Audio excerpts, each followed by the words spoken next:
Good morning guys, it's day 4 of this trip back and this will be the last day hopefully. By the end of today we'll be back in the UK. We've just got a very short section to do. We've just got to travel from the north of France back to Calais, jump on the tunnel and then back over to England. So we've only got about 3.5 hours of driving today, so we're in no rush to head off. The guys have all hopefully had a nice lie in this morning because we've had 3 days of solid driving and you know, it has been tiring, so no rush to get off today. We're in a tiny little town called Virgoe in the north of France, and the reason I picked this spot, I knew it was quite quiet and quite remote, lovely park area, trying to keep ourselves isolated from people. So I don't want to go into built up areas, you know, I want to stay off the beaten track as much as possible to minimise our own risk and to minimise the risk of the people that we're coming into contact with as well. So we're just trying to keep ourselves isolated. But this little town is special and I'll tell you why. On the very first day that we came across to Europe, this is the very first air that we stayed in. On the 22nd of February 2019, this was our first stop in Europe. We camped here in this very car park and it was the first night that we ever slept in the van. We never tried it out back in the UK. We built the van, we spent a long time doing that, but we never got to test the van before we came over here to Europe. So right here where I'm standing now is the very first night we ever slept in our van. So it's kind of poignant that we should be here now, the first day on our trip and the last day on this particular trip. Hopefully not our last trip. We've come back to this spot. It's a beautiful little town, little village here. There's a lovely green here. You can see the church in the background, hopefully there. The guys got their vans parked here. There's 1 or 2 little pastry shops. It's a quaint little place, lovely place to stop. Also, one of the benefits of this particular area, as I think I mentioned yesterday, this one has free water. There's a service point here so we can empty the tanks, and there's also free electric if you needed it. It's lovely and sunny here today, although one thing I have noticed coming this far north is it's really cold. It must be at least 20 to 25 degrees difference from where we were on the south coast of Portugal.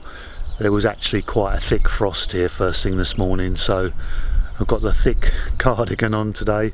It's really chilly, but lovely and sunny, blue skies. So hopefully the last leg of this journey will be as eventless as all of the last 3 days have been. Everybody's been really brilliant, all their spirits have been high. They've been long days, but we've all pulled together, and hopefully by this afternoon we'll all be back home in the UK safe and sound. So this morning for breakfast, Lou's made us a lovely bowl of porridge. Got myself a cup of coffee and then I'm going to finish it off with an orange.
So we're on our way, final day back to the tunnel crossing at Calais.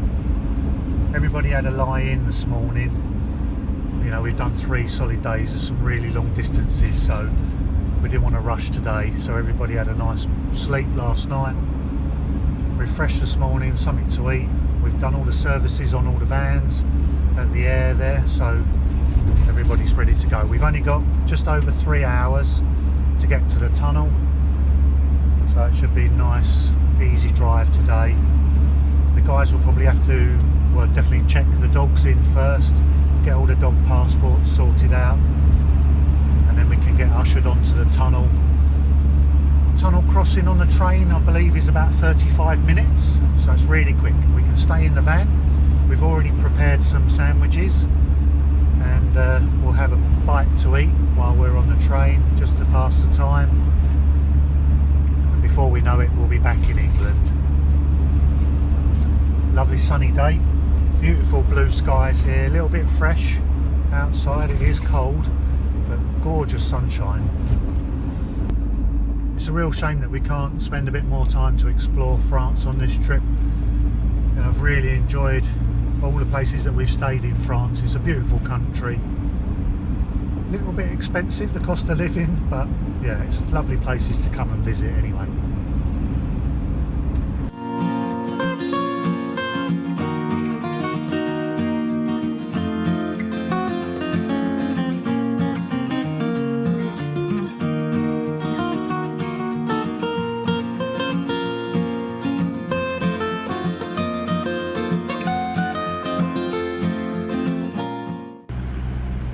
Just pulled into this Intermarché hyper just to take advantage of the fuel situation, get everybody topped back up so we're all got full tanks, so we don't have to worry for the rest of the trip today. As it happens, the fuel's about 120 here. I think the fuel prices have been dropping because the price of crude oil has crashed, so everybody hopefully is benefiting from the cheaper petrol and diesel. Okay, while we're on the motorway here, I'm just going to answer a couple of questions from yesterday. One was, how noisy is it in the cab here when I'm talking on the camera? I've just got a little dB meter app on my phone, which I'll put an inset on the video here, and you can see that it's around about 85, 86 dB. So it's relatively noisy. A lot of that is wind noise. I've put brand new Michelin Agilis all-weather tyres on. They're A-rated for noise, and I noticed a huge difference in the road noise when we put those new tyres on. So that's made it a lot quieter in here. There is still wind noise, but I am having to elevate my voice so that hopefully the camera, the microphone there, will pick it up.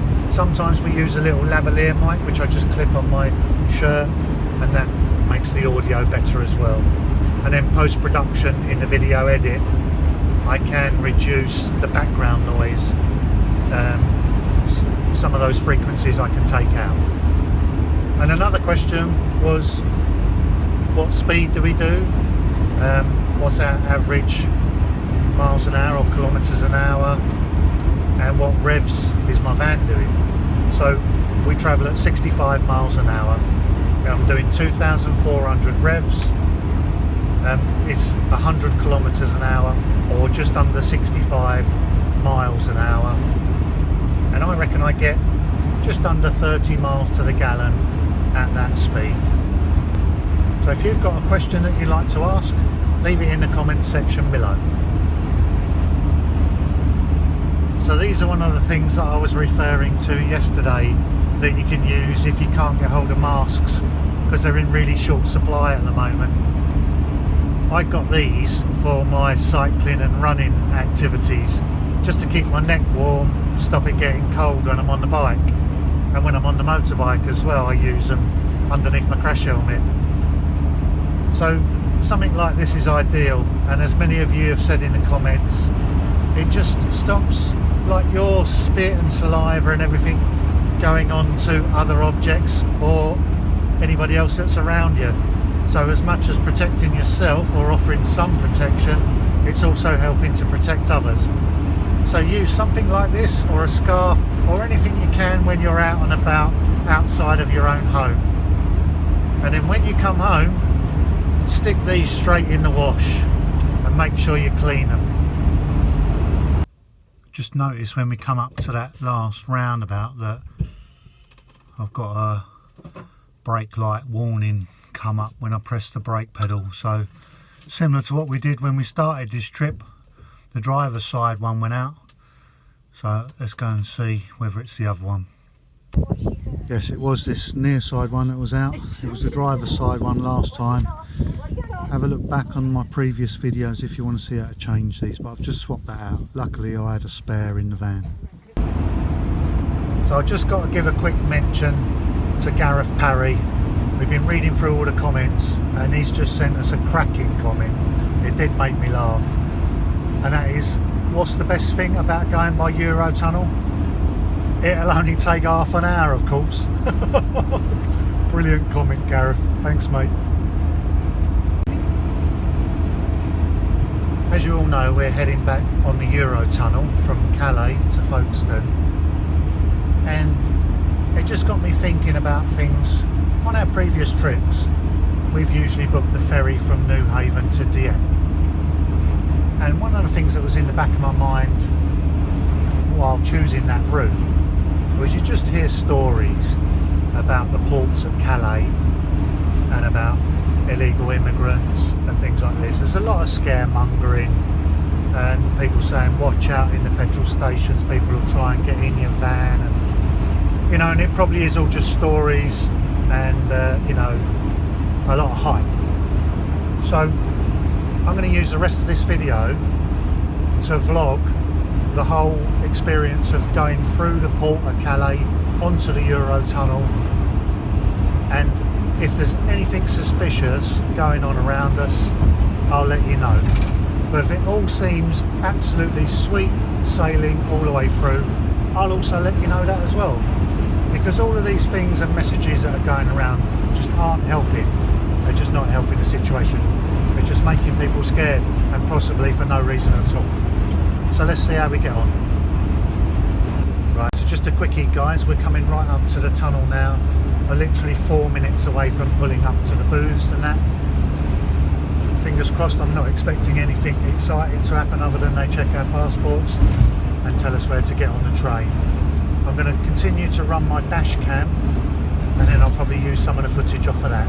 So let's see how we get on. Hopefully smooth sailing, or should I say smooth training.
So that was really easy. It couldn't be more simple, to be honest. We'd already filled up with diesel when we left our park up this morning, so we didn't need to stop anywhere local. We came on the toll road on the motorway basically the whole way to the entrance here to the crossing. We haven't deviated at all. We've been continually doing, you know, 90 to 100 kilometers an hour right up until we pulled up to the check-in desk. So there's absolutely no way that anyone is going to get on board our van. We've gone through the check-in, really simple. All you have to do is pull up. There's a vehicle recognition on the ANPR there. You just have to confirm your details. You get printed your boarding pass, which tells you what train you've got to queue up for. We then got to passport control. The lady was very nice. She just asked us where we've been and how many people were in the van. We confirmed there was 2, showed her our passports, she scanned them just quickly, gave them back to us, we went straight through. And now we're in lane number 4, queuing up for the 6:20 train. Unfortunately we're a little bit late to get the 5:20, but so be it. We just got to sit here for a little while and wait until we can get on the train. And in terms of security, in the distance, I'll show you in a minute, but all I can see around me is 6-foot high fences with razor wire on the top of them. I don't think anybody's getting into this terminal. So all of those messages that people are pinging around, I won't worry, it's all just scaremongering. This couldn't be any easier.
So there we are guys, we're back in the UK, you know, after that mammoth trek, over 2,000 kilometres, right from the very southwest part of Portugal in the Algarve, all the way back to UK soil in 3 days.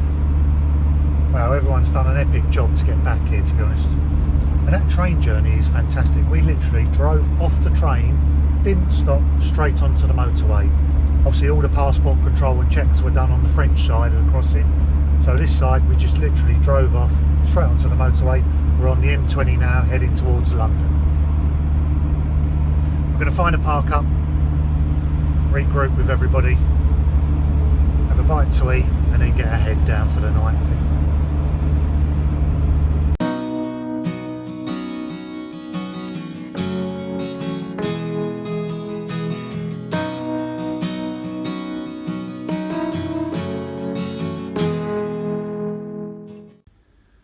So on tonight's menu, Lou's done us proud again while I was downloading the old footage and knocked us up a really lovely fresh chili con carne. It's just what you need after a long day's driving. Lovely. So here we are again. It's getting to be a bit of a habit, this. Late at night, everyone else is tucked up in bed and I'm just finishing off this video. I didn't get to park up where I wanted to. The spot we're in now isn't ideal, and I'll tell you more about that in tomorrow's video. But for now, I'm going to go to bed. I'm absolutely shattered. But before I do, I just want to say absolutely massive thanks for all the support you guys have given us on this epic journey back to the UK. Thank you for all the comments and the well wishes. They really have helped to boost everybody's morale. I'll see you all again in the morning. Good night for now. Cheers.